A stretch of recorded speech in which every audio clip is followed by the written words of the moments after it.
Well, hi, it's Nancy from the Logical Dog. And I have been training dogs 40 years.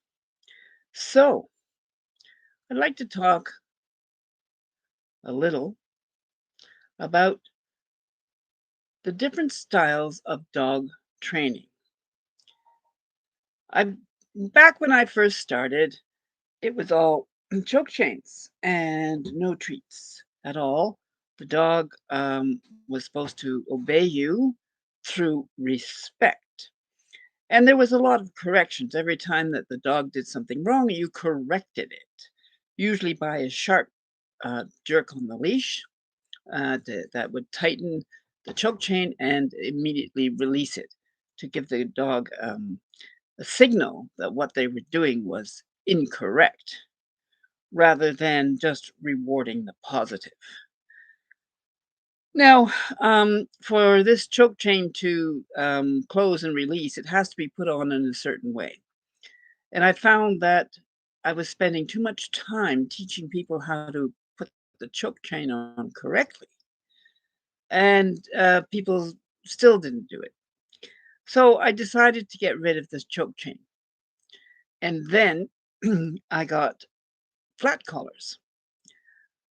Flat collars, and people were still using them the same way as they were using choke chains. Give the dog a jerk on on the flat collar.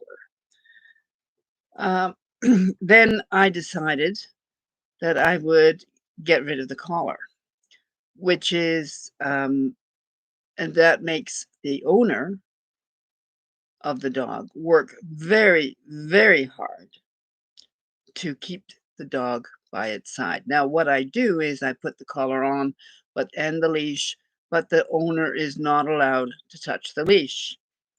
The leash is on the ground and or the floor.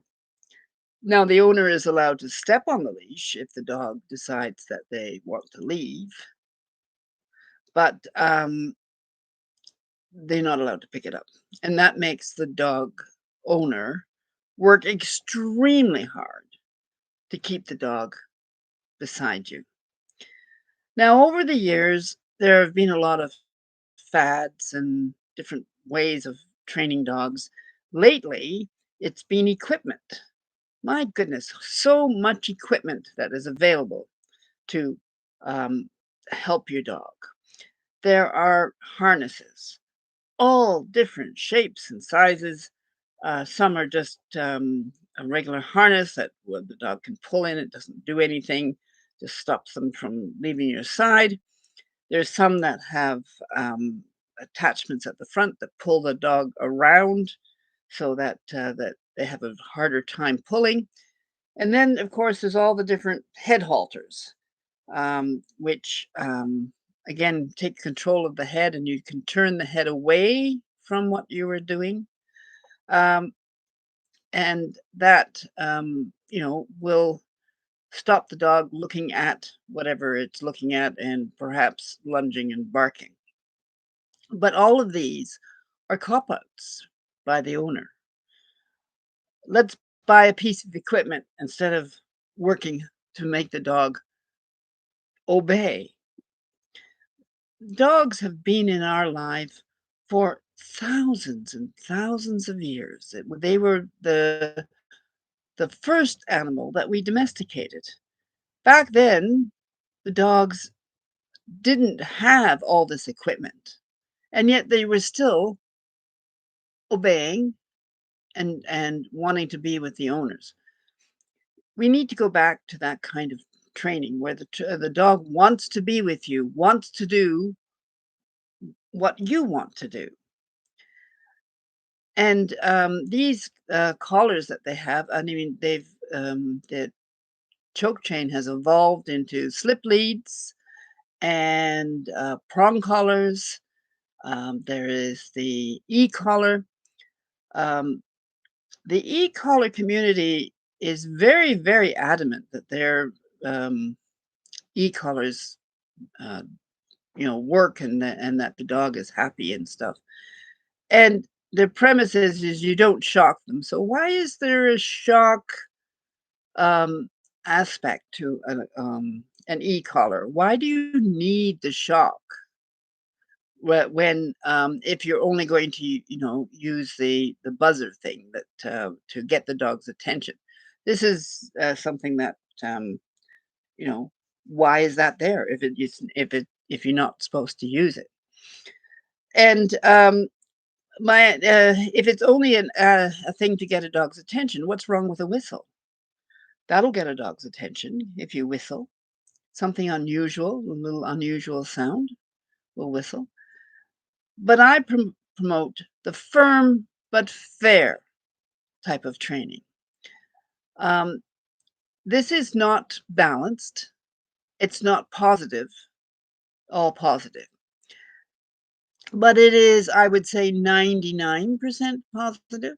We use praise, toys, playtime, treats, whatever the dog really, really likes as a marker and a reward for good behavior. The other aspect is that I do give a verbal correction.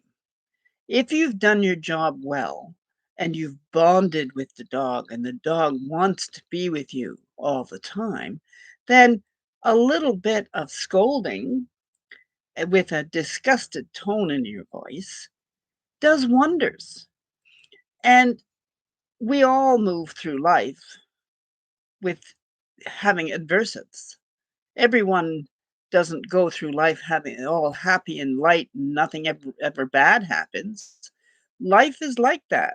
Life is there are aversives, and those aversives teach you. Touch the stove when the burner is hot and you get burnt. It hurts. That's an aversive. So what do? You don't touch the stove again because it hurt. And it's other things. So I like to use the that's but I also use a sentence which brings uh, the disappointment that you have in the behavior of your dog to the surface of your voice. And the usual thing is, don't even think about it, or that's not appropriate, or what do you think you're doing? And then that is enough. Usually, with a dog that's well bounded with you, well bonded, I should say, well bonded with you, to alter their behavior. A very, very slight adversive. Anything that the dog doesn't like is an adversive. And if they don't go through they go through the life learning things through both pleasure, life learning things through both pleasure and adversive. If they do something that they don't that um, is adversive, then they don't do it again because why would they? They do things that make them happy, just like we do. We happy, and you can use this to your advantage. If you would like to know more about my firm and fair dog training, leave a comment and I will show you the programs that we have. Bye for now.